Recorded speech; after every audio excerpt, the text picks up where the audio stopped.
흔하지 않은 체험인데 가끔 귀신 들린 사람을 만나는 경우가 있습니다. 정말 흔하지 않은 체험이에요. 사람 안에 귀신이 들어가서 자리를 잡게 되면은 그 사람이 귀신의 집이 됩니다. 물론 한 번 들어갔다고 해서 바로 이렇게 되는 건 아닙니다. 귀신이 내 안에 들어오는 것을 자꾸 용인하고 그것을 묵인하게 되면은 귀신이 여기에 들어와서 오래 거하게 돼요. 그럼 땅도 그렇지 않습니까? 남의 땅에 들어가서 내가 가건물이라도 하나 세워놓으면 집주인이고 못 쫓아냅니다. 그런 법이 있어요. 마찬가지로 귀신이 들어온 것을 당장 내쫓지 않고 계속 머물게 놔두면은 내가 귀신의 집이 되는 겁니다. 그래서 이게 시간이 지나면 어떻게 되냐면은 귀신이 나를 지배하게 됩니다. 사람이 사람의 행동을 해야 되는데 사람에게서 정상적인 사람의 행동이 나타나는 것이 아니고 나를 지배하고 있는 귀신의 행동이 나타나요. 이걸 귀신 들림이라고 합니다. 근데 어떤 영적인 것을 믿지 않는 사람들은 아이 귀신이 어딨냐, 그다 미친 거야, 정신병이야, 그렇게 이제 치부해 버리는데 귀신 들림과 정신병은 완전히 다릅니다. 정신과 의사들이 옛날에 이걸 인정을 안 했습니다. 그러다가 하도 자기들이 알고 있는 지식에서 벗어나 가지고 귀신 들림 현상이 자꾸 이제 나타나니까 해리 현상이라 그래 가지고 넓게 그 안에다가 귀신 들림을 포함해서 뭐 그렇게 이제 진단을 하더라고요. 근데 사람에게 왜 귀신 들립니까? 첫째로 마음의 상처 때문에 그래요. 마음의 상처. 물론 마음의 상처가 있다고 해서 다 귀신이 들어온 건 아니죠. 마음의 상처가 왜 납니까? 어렸을 때 부모나 어른들에게 학대를 많이 당한 사람들이 있어요. 또 어렸을 때부터 무시를 많이 당한 사람들이 있습니다. 뭐 다 학대 당하고 무시당하는 거 다 있죠. 모든 사람에게. 그런데 정상 범위를 넘어서 지나치게 당하는 사람들이 있습니다. 따돌림 당하기도 하고, 그럼 어떻게 돼요? 이게 열등감이 됩니다. 상처가 되고. 여러분 여기 몸에 상처가 나면은 뭐 그냥 아물기도 하지만은 어떤 경우에는 그 상처에 뭐가 들어옵니까? 세균이 들어와 가지고 감염돼서 곪아요. 병이 됩니다. 그럼 약 먹고 약을 먹거나 뭐 수술을 하거나 치료를 해야 됩니다. 마찬가지로 마음에 상처가 있다고 해가지고 그리로 다 귀신이 들어와 가지고 귀신이 나를 지배하는 건 아니지만은 그러는 경우가 있습니다. 마음의 상처는 귀신이라는 세균이 인간 마음으로 들어오는 통로가 되기도 합니다. 그래서 자녀들을 지나치게 학대한다든가 지나치게 몰아세운다든가 막 따돌린다든가 자녀들에게 열등감을 막 심어주고 하는 게 그게 절대 좋은 게 아닙니다. 또 한 가지 뭐가 있습니까? 죄가 있어요. 죄. 죄는 귀신이 인간에게 들어올 수 있는 또 다른 통로입니다. 아주 강력한 통로죠, 이거는. 귀신이 사람 마음을 지배할 수 있는 가장 강력한 수단이 뭐냐면 죄예요, 죄. 요한복음 8장 34절 예수께서 대답하시되 진실로 진실로 너희에게 이르노니 죄를 범하는 자마다 죄의 종이라. 죄를 범한다는 게 뭐예요? 죄 짓고 싶어하는 소원이 있는데 그것을 실행한다는 겁니다. 생각해 본다든가 아이고 참아야 한다든가 이런 게 아니고 적극적으로 내 마음에 죄악된 그 소원이 일어나면은 그걸 실행한다는 거예요. 그럼 죄의 종인 거죠, 그게. 악한 영들은 사람에게 찾아와서 죄를 짓도록 유혹해요. 넘어가는 사람이 있고 넘어가지 않는 사람이 있습니다. 넘어가면 어떻게 됩니까? 범죄하는 겁니다. 그러면 그걸 부실로 악한 영들이 인간 안에 들어오게 돼요. 들어왔다 나갔다 하다가 그 죄 짓는 게 그냥 그 범죄자처럼 되면은 상습적인 게 되면 어떻게 돼요? 인간을 지배하는 겁니다, 그게. 여러분 그 감옥을 들락날락거리는 사람들 있잖아요. 범죄자들이 그 범죄에서 좀처럼 벗어나지 못하는 게 다 사위 탓을 하죠. 그렇지 않습니다. 영적인 문제예요. 그 안에 악한 영이 들어와 가지고 그 사람을 지배하기 때문에 그걸 떨쳐내버리지 못하는 겁니다. 영적인 문제예요. 병을 치료하는 건 뭡니까? 의사의 의술이고, 죄를 치료하는 것은 회개, 하나님의 말씀을 통해서 회개하는 것. 제가 이제 사역했던 도시들, 처음에 목포에서 시작했고, 그 다음에 안성으로 옮겼고, 동두천에 와서 정착을 했는데, 목포, 안성, 동두천, 여기 이 세 도시마다 귀신 들려가지고 집안 전체가 고통받는 그런 사람들을 볼 수가 있었어요. 기도해 주라고 하나님께서 만나게 하신 거죠. 참 이게 흔하지 않은 체험인데 제가 갔던 도시들마다 이런 사람들을 다 만났습니다. 그리고 기도원에 가면은 그 귀신 들린 그 가족을, 그 가족 중에 귀신 들린 사람이 있으면은 가족들이 그 사람을 기도원에 데리고 오는 경우가 있어요. 혹시 이 아이를 치료하는 은혜가 여기서 임하지 않을까 기대하고 오는 겁니다. 여러분 생각해 보세요. 교회가 얼마나 많습니까? 전국적으로. 교회가 어마어마하게 많아도 우리가 생각하는 것보다 귀신 들린 사람이 엄청나게 많습니다. 하물며 복음이 들어오기 전에 조선시대, 고려시대, 이야, 그때 이 땅에 귀신 들린 사람이 얼마나 많았겠습니까? 근데 귀신 들렸는지 알게 뭡니까, 사람들이? 그러니까 죄 미쳤다고 하는 거예요. 그러니까 조선시대나 고려시대로 가보면은 동네마다 미친놈 천지였을 거예요. 구분을 못하니까. 좀 이상하면 다 미쳤다고. 예수님이 이스라엘 땅에 오셨을 때 그곳에서도 귀신 들린 사람들이 그 귀신 들리고 그 병과 여러 가지 문제들로 고통받는 사람들이 참 많이 있었습니다. 주님이 그 주님을 따르던 그 많은 제자들 중에서 12명을 택해서 사도라는 칭호를 주셨어요. 사도라는 칭호를 주시고 또 권능을 주셨습니다. 마태복음 10장 1절에 보니까 예수께서 그의 12제자를 부르사 더러운 귀신을 쫓아내며 모든 병과 모든 약한 것을 고치는 권능을 주시니라. 그리고 여러분 오늘 본문 말씀 17장 14절부터인데 17장 1절부터 13절까지 그 전단락을 보면은 이게 어떤 게 있냐면은 예수님이 12사도들 중에서 베드로, 야고보, 요한 이 세 제자만 데리고 산에 올라가셨습니다. 읽어보면 거기서 무슨 일이 생깁니까? 예수님이 기도하시는 중에 모세와 엘리야가 나타나요. 얼마나 신비한 체험입니까? 그런데 예수님과 모세와 엘리야가 무슨 대화를 하냐면은 예수님이 예루살렘에 올라가서 십자가에 달려서 죽을 것과 그것이 얼마나 영광스러운 사역이 될 것인지 그것을 이제 그 모세와 엘리야와 예수님이 대화하셨던 겁니다. 우리는 이것을 변화산의 이적이라고 얘기합니다. 자, 그리고 오늘 본문이 어떻게 시작하냐면은 예수님이 어제 세 제자를 데리고 산에 올라가시고 오늘 산에서 내려오셨어요. 산에서 내려오시니까 딱 무엇을 볼 수 있냐면은 난리가 난 그 현장을 볼 수 있었던 겁니다. 사도 9명이 있는 곳으로 다시 오셨는데 예수님 가시는 곳마다 많은 사람들이 따라다니잖아요. 은혜 받기 위해서.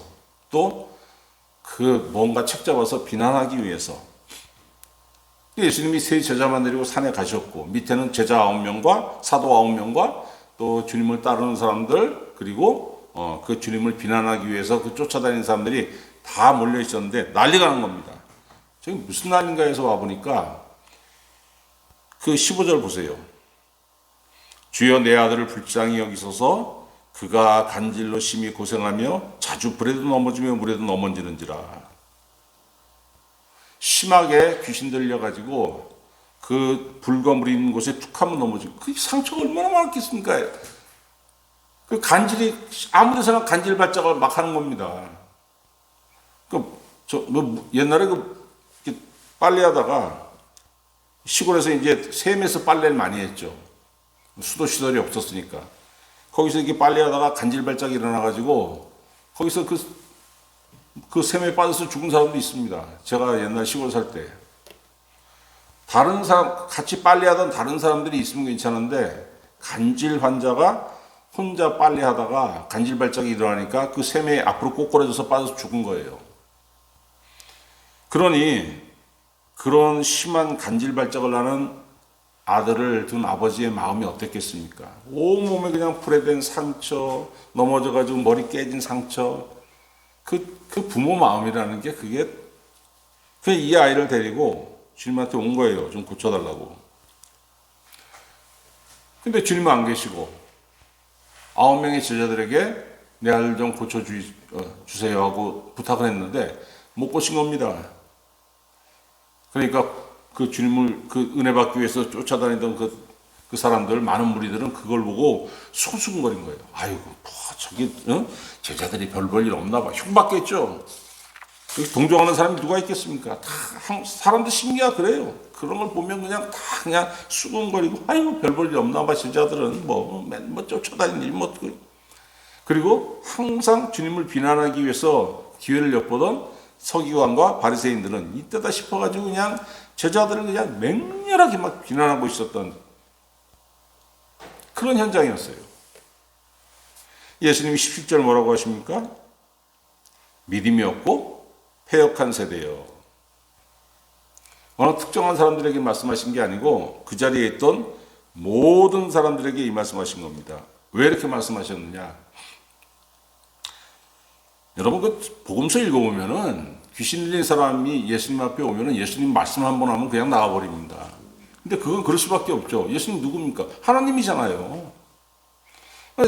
하나님은 한 말씀만 하시면 그게 나가버리는 건데 우리는 하나님이 아닙니다. 우리는 사람이에요. 저도 귀신 들린 사람을 하나님께서 제 앞에 놓으셔가지고 그 사람을 위해서 정말로 기도를 많이 했는데 이게 얼마나 어려운 일이냐면 안 나가요. 죽어도. 자기 정체는 드러냅니다. 막 발악을 하고 그냥 조롱하고 비웃고. 근데 저뿐만이 아니고 귀신 들린 사람을 위해서 기도를 한 체험이 있는 모든 그 목사님이라든가 그 다른 그 목사 이외에도 뭐 그런 기도한 분들 많잖아요. 그런 분들 얘기 들어보면 다 힘들어요. 다. 왜? 우리 인간이니까. 우리 인간이잖아요. 그리고 한 사람만 기도해서 되는 게 아닙니다. 귀신 들린 사람이 하나 있고 우리 교인들이 뭐 10명, 20명 있으면 다 기도해. 다 그 사람 위해서 그 자리에 다 기도해야 되는 거 합심해가지고. 그래도 나갈까 말까입니다. 이게 굉장히 힘든 일이에요. 그런데 그 자리에 있던 사람들 다 어떤 사람들입니까? 다 문제 많은 사람들 아닙니까? 병이 있거나 뭐 약함이 있거나. 그 사람들 어떤 사람들이요? 예수님한테 은혜 받으려고 나온 사람들입니다. 자기들도 문제가 많아서 예수님께 은혜 받으려고 나왔는데 자기들보다 문제가 더 심각한 어떤 소년을 데리고 그 아이의 아버지가 왔어요. 어떻게 해야 됩니까? 아이고 불쌍하네. 그 사도들 9명과 같이 우리 기도합시다. 같이 해야죠 기도를. 자기들도 은혜 받으려고 왔는데 멍하니 쳐다만 보고 그냥 구경거리. 내 아픔은 아픔인데 남의 아픔은 그냥 구경거리인 사람들. 매몰차고 이기적이고. 예수님이 그 말씀하시는 거 아니에요. 믿음이 없고 패역한 세대라고. 서기관과 바리새인들은 어떤 사람들입니까? 종교 지도자들이에요. 종교 지도자들. 근데 그 아이를 바라보고 아무런 관심이 없었습니다. 니들 어떻게 하는지 보자. 이거만 보고 못 고치네? 그냥 요즘 말로 씹어대는 겁니다. 그냥 욕해대고 씹어대고 비난하고. 그 불쌍한 아이에 대해서는 관심이 없어요. 왜 그랬겠습니까, 여러분? 그 사람들 어떤 사람들이냐면은 누가 병 걸리고 누가 귀신 들리고 그럼 그걸 어떻게 생각하냐면 너 죄 때문에 그래. 아니, 날 때부터 그랬는데요? 날 때부터 장님인데요? 그건 그 애비가 죄가 있어서 그런 거지. 아이고, 저게 죄가 얼마나 많으면. 요즘도 그런 사람 있어요. 그런 사람들 보면 참 기가 막히죠. 그래? 넌 어떻게 사는지 내가 한번 두고 보자. 바리새인과 서기관들이 볼 때 귀신 들린 소녀는 그게 죄의 대가예요. 그 부모가 그 젊었을 때 죄를 많이 저질렀기 때문에 그 아이가 그 죄의 대가를 받는 거야. 그러니까 경멸스러운 거죠. 그러니까 막 혐오스럽고. 뭐 그 사람들이 그 아이를 위해서 뭘 하겠습니까? 근데 주님 보시기에 그 사람도 어떤 사람들이에요? 믿음이 없고 패역한 세대. 예수님 고쳐주셨습니다. 그리고 우리가 다 해산했어요. 자, 믿음이 없고 패역한 세대는 제자들도 해당되는 겁니다. 제자들이 이제 우리가 다 해산한 다음에 주님께 나와서 물어봤습니다. 우리는 왜 실패했나이까? 그랬더니 예수님 20절에 뭐라고 하십니까? 너희 믿음이 작은 까닭이니라. 믿음이 없다고 말씀하신 게 아니고 믿음이 있는데 그 믿음이 작은 믿음이라고 그렇게 말씀하신 거예요. 아니, 왜 도대체 큰 믿음은 뭐고 작은 믿음이 뭘까? 왜 주님은 이 사람들에게, 제자들에게 그 아이를 위해서 기도하지 못한 그 제자들에게 작은 믿음의 소유자들이라고 말씀하셨을까? 귀신을 쫓아내고, 사람의 안에 있는 귀신을 쫓아내고, 사람 안에 있는 병을 고치고, 사람에게 있는 약한 것을 고치는 것은 여러분 본질적으로 사람이 할 수 없는 거예요. 이거 사람이 어떻게 합니까? 이건 전적으로 이런 일들은 하나님의 영역입니다. 신의 영역. 예수님이 마태복음 10장 1절에 사도들에게 권능을 주셨어요. 자, 그럼 권능을 주시면은 갑자기 없는 무슨 슈퍼 파워가 내 안에 들어와 가지고 내가 병을 고치고 그거 아니에요, 여러분. 그럴 수가 없는 거예요. 그럼 뭡니까? 권능을 주셨다는 것은 제자들 안에서 하나님의 영신 성령이 들어와서 일하게 하신 겁니다. 그런데 사람이 기도하니까 사람이 고치고 사람이 병을 쫓고 사람이 귀신을 내쫓는 것처럼 보이지만은 실은 뭐냐면은 그 사람 안에서 성령이 일하시는 거예요. 이 고린도서 12장에 보면은 사도 바울이 이걸 어떻게 설명을 했냐면은 성령의 은사가 나타났다고 설명합니다. 성령이 네 안에서 일하시는 거야. 네가 하는 게 아니야. 사람은 뭘 가지고 있어야 됩니까? 믿음만 가지고 있으면 되는 거예요. 주여 일하시옵소서. 내가 믿나이다. 그리고 이건 내가 하는 일이 아니고 주께서 나를 도구로 쓰시는 겁니다. 믿음이 있으면서 뭐가 있어야 돼요? 겸손이 와야 되는 거예요. 옛날에 이런 믿음이 있었는데 그냥 사람들이 엄청나게 많은 무리가 쫓아오니까 교만해져 가지고 겸손하지 못하고 교만해져 가지고 마귀가 된 사람들이 있습니다. 우리나라 두 큰 이단들, 옛날 이단들. 제가 구체적으로 얘기는 안 하겠습니다. 이런 거 보면은 이런 걸 얘기하면은 고소 들어와요. 이거 그쪽에서 다 아시잖아요. 누군지. 이 믿음이 없으면 교만해집니다, 여러분. 자, 주님이 마태복음 10장 1절에서 12 제자들에게, 그러니까 사도들에게 권능을 주셨고, 누가복음 10장 1절에 보면은 12 사도가 아닌 70인 제자를 따로 부르셔가지고 권능을 주셔서 둘씩 2인 1조로 35개 조를 그 파송을 보내십니다. 어떻게? 전도 파송을 보내세요. 자, 근데 10장 1절에서 그렇게 하셨고, 이 제자들이 누가복음 10장 17절에 전도 사역을 다 하고 돌아와서 어떤 보고를 하냐면은 70인이 기뻐하며 돌아와 이르되 주여 주의 이름이면 귀신들도 우리에게 항복하더이다. 전도하러 나가서 마을을 돌아다니면서 귀신 들린 집에서 귀신들을 쫓아내고 병든 자가 있으면 그 손을 얹어서 기도하니까 나았고 뭐가 문제가 많은지 들어가서 그 집을 위해서 기도했더니 그 약함이 떠나갔더라, 문제가 떠나갔더라, 이런 체험들을 한 거예요. 귀신을 쫓아내는 경력이 있는 겁니다, 이 제자들에게. 그런데 여기서 못했잖아요. 왜 그랬겠습니까, 여러분? 주님이 왜 믿음이 작다고 책망하셨겠습니까? 이 15절 보세요, 15절. 주여 내 아들을 불쌍히 여기소서 그가 간질로 심히 고생하며 자주 불에도 넘어지면 물에도 넘어지는지라. 일단 외관부터가 흉측합니다. 온몸에 상처 투성이, 불에 된자고 그냥 바위 옆에 있었는데 갑자기 간질발작 일어나가지고 그 자리에 구르륵 쓰러지면 머리가 바위에 딱 부딪히면서 깨지고, 요즘같이 여러분 의술이 있으면 이거 꼬매고 뭐해서 좀 지나면 상처가 안 남잖아요. 옛날에 그런 의술이 어디 있습니까? 자연 치유될 때까지 그냥 둬야 되는데 흉측하게 상처 남고 상처 남고 그 얼마나 모습이 그게 흉했겠어요.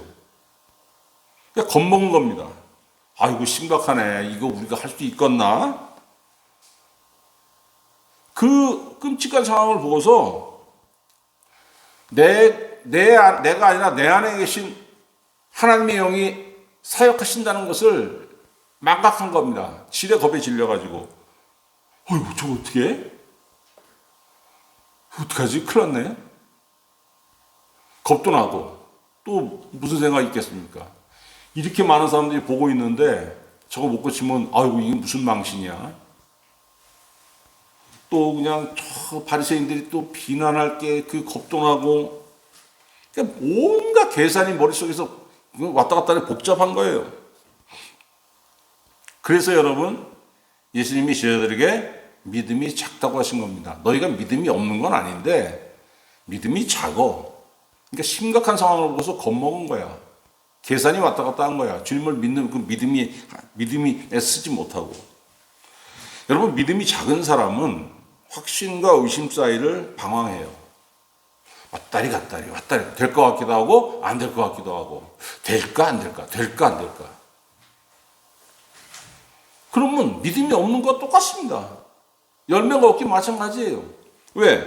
야고보서 1장 6절 오직 믿음으로 구하고 조금도 의심하지 말라.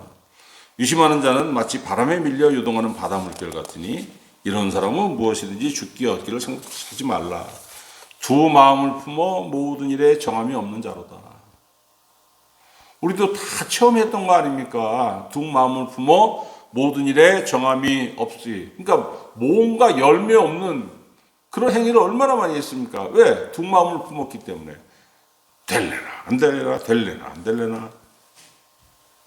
확신하지 못하고 하나님을 신뢰하지 못하고. 주님 말씀하셨어요.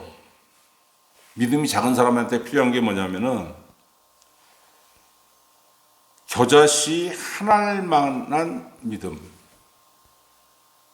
겨자씨는 보기가 참 힘든 건데 저는 우연히 이걸 본 적이 있습니다. 그런데 이건 그냥 티끌 같아요. 티끌. 이거 하나리 따르시면 눈에 안 보일 수가 없는 겁니다. 이거는 보일랑 말랑. 아마 현미경으로 봐야 될 거예요. 근데 지극히 작은 겁니다. 겨자씨 하나리면 눈에 거의 안 보일 정도로. 그런데 예수님 말씀하신 거예요. 고분량의 믿음만 있으면은 산을 옮길 수 있다고 말씀하시잖아요. 이 산을 명하여 여기서 저기로 옮겨지라 하면 옮겨질 것이요 또 너희가 못할 것이 없으리라. 사람들이 어려운 문제에 부딪히면은 한숨 쉬다가 그 문제를 해결합니다. 그걸로 끝나면 좋겠는데 그 문제로 끝나지 않고 문제가 또 생기고 또 생기고 또 생기고. 뭐라 그럽니까? 산 넘어 산이라고. 산 넘어 산.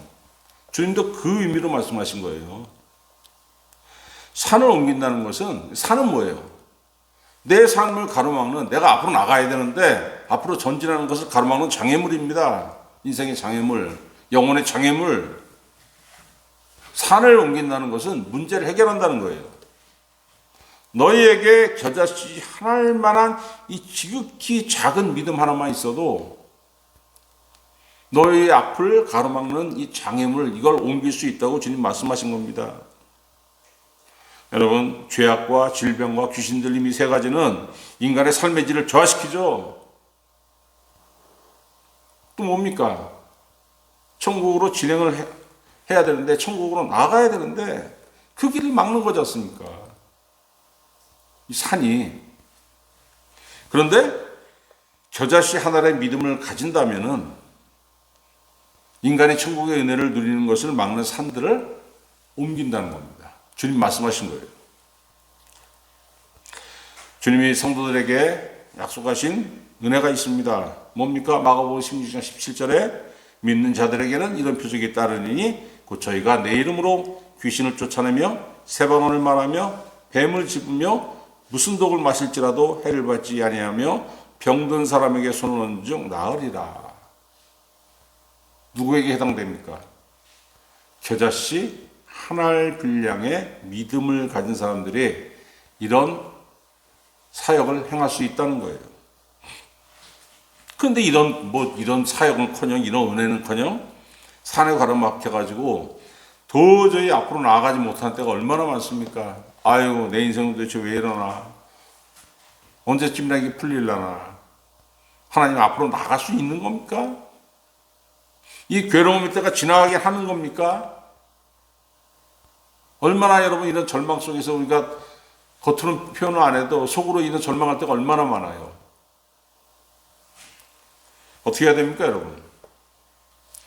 믿음이 없으면은 주님께 도움을 구해야 되는 거예요.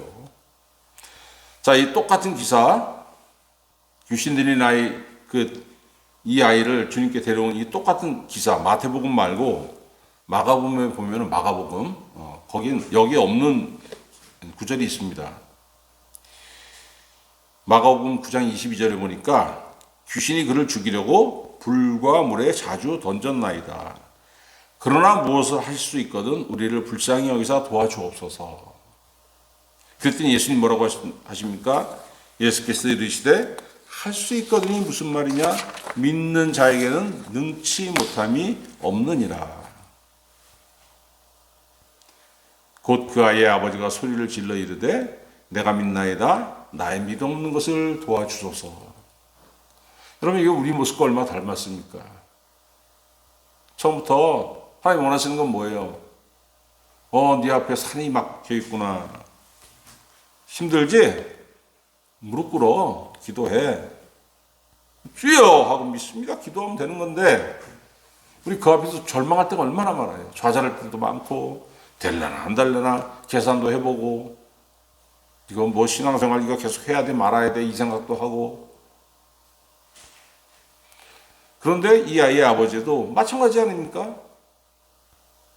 무엇을 할 수 있거든 도와주옵소서. 그랬더니 예수님 뭐라고 하세요?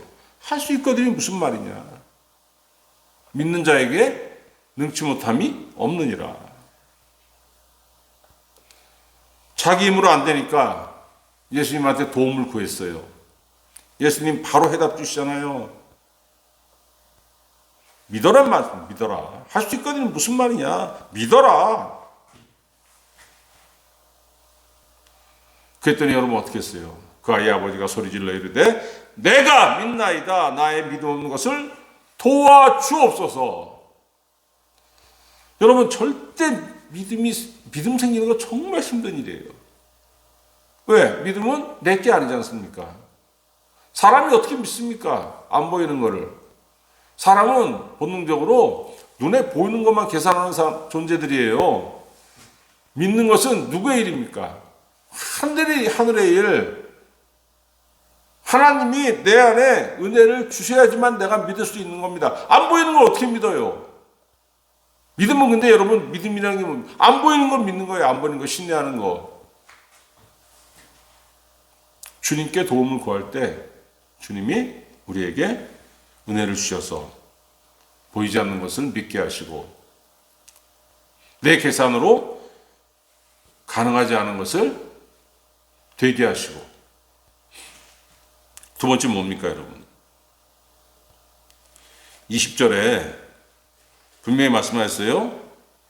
너희의 만일 너희에게 믿음이 겨자씨 하나만큼만 있어도 이사를 명하여 여기서 저기로 옮겨지라 하며 옮겨질 것이요 또 너희가 못할 것이 없으리라 하고 21절은 없음, 빈칸이잖아요. 빈칸.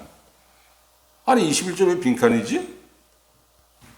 아무것도 할 게 없으면 그냥 그 21절을 그냥 다음 단락으로 넘어가면 되는데 왜 여기를 빈칸으로 남겨놨을까? 뭔가 할 말이 있는 겁니다. 뭔가 할 말이 있는데 마태복음에 기록이 안 돼 있고 마가복음에 기록돼 있어요.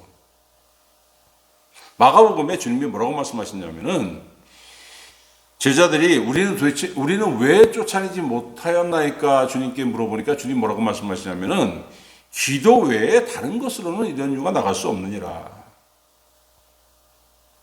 그럼 마가복음에서는 기도하면 귀신이 나간다고 말씀하셨고 마태복음에서는 겨자씨 한 알 분량의 믿음만 있으면 귀신이 나간다고 말씀하셨잖아요. 두 말씀을 종합하면 어떤 얘기가 됩니까? 어떤 결론이 나와요? 기도하지 않는 사람에게는 겨자씨 한 알 분량의 믿음이 생기지 않는다는 말씀입니다.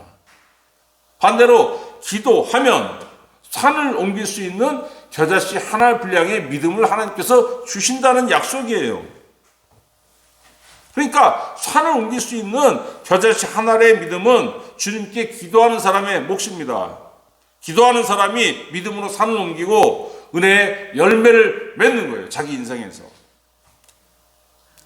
산 없는 인생이 어디 있습니까? 그렇게 편안하세요? 아니잖아요. 저부터 시작해서 여러분 다 앞에 첩첩산중 가로막혀 있지 않습니까? 그런데 이 보면은 가관입니다. 사람 사는 거 보면은 누구는 애써 모르는 척 무시해요. 개뿔 무시, 뭐 평안해, 평안하기는. 마치 자기는 무슨 뭐 달관한 것처럼 누구는 또 괜찮은 척. 나는 까딱없어. 나는 그런 거 하도 많이 당해서 이제는 그런 게 어디 있습니까, 여러분? 불행은 어제 당하고 오늘 당하고 10년 전에 당한 불행 또 찾아와 봐요. 면역이 됩니까? 면역이 안 됩니다. 지긋지긋하죠.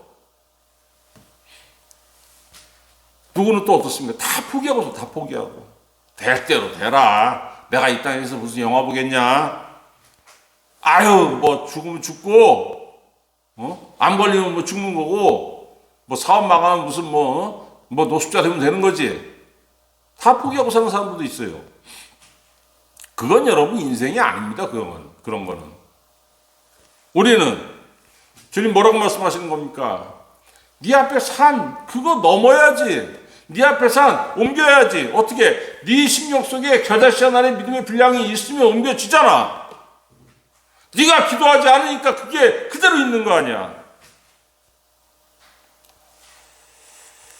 여러분 기도하시고 하나님께서 우리 마음속에 우리 심령 속에 겨자씨 한 알 분량의 믿음을 심어주시기를 우리 주님의 이름으로 축원합니다.